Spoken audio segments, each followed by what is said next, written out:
Hey guys, this is Gigi from Juki Junkies, and today we're going to go over how to use industrial thread on the Juki TL machines, including the TL2010, the 2000, the TL18, and the brand new Platinum 2020. So today I am working with Glide Tex 70 thread, which is this spool right here that is on JukiJunkies.com. This is going to be the highest count of Tex thread that you can use on these machines. So you don't want to go any thicker than this, which is pretty incredible because this is Tex 70. I also want to go over with how to make sure your bobbin tension is correct.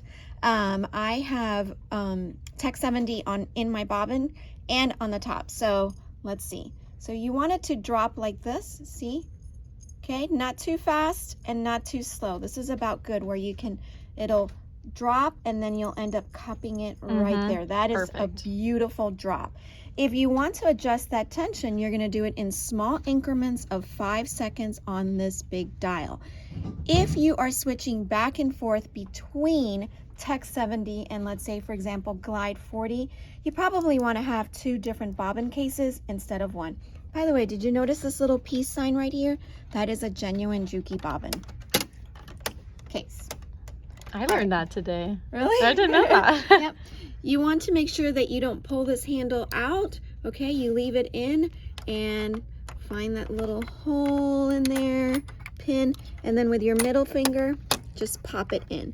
Once you get that, I'm gonna do that again real quick. So you can grab that snap? Yeah, you can grab it on the way out, but not on the way in.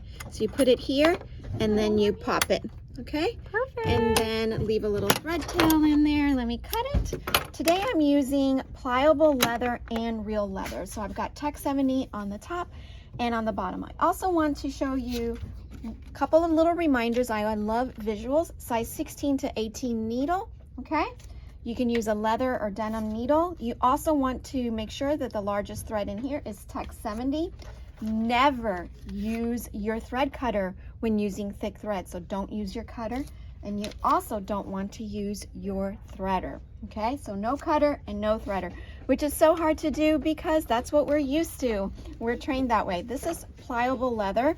All right, I'm going to use 2 layers and show you how beautiful this stitch. Also, at the beginning when I'm starting with something thicker, I always bring my needle down, okay, and just make sure that it penetrates it, because imagine if this was really thick layer and it wouldn't go through. The other thing that I recommend is to use the thick throat plate. And why do you have to use the thick throat plate? Because it has a larger hole in where the needle goes through.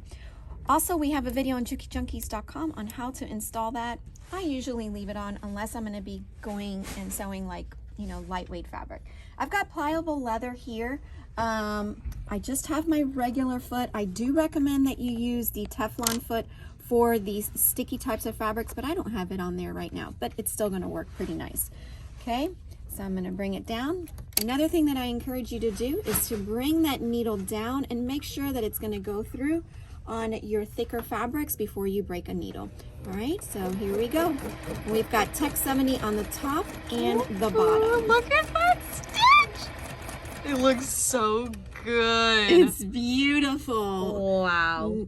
Now make sure that you are not going to use that cutter. Lift that knee up, pull it out, and then cut, which is pretty much how industrial machines work. That looks gorgeous. This is going to make your bag making so much more durable with this industrial thread. Highly recommended. It is under shop, JukiJunkies.com, shop, then threads, and all the way in the bottom, it's industrial threads. I also wanted to show you a little bit how strong this beast is. Here is 4 layers of pliable leather. So let's pretend we're making a strap for our bags. Just full speed ahead. Okay, Gigi. Okay. Beautiful. And while we're at it, we have real leather here, which we already tested earlier today. Phenomenal. This smells like cow, so I know it's real. But watch this. Again, I'm going to test it out with that needle, make sure I'm not going to bust anything. It's just a safety thing for me. And there we go. And I'm not even using my Teflon foot, although I do recommend it, especially if you're using it a lot. You also want to have a fresh needle, okay? And look at that. Gorgeous. Wow. Gorgeous. Just beautiful. Wow, that so is go ahead, beautiful. grab yourself some Tech 70 Glide Thread, folks.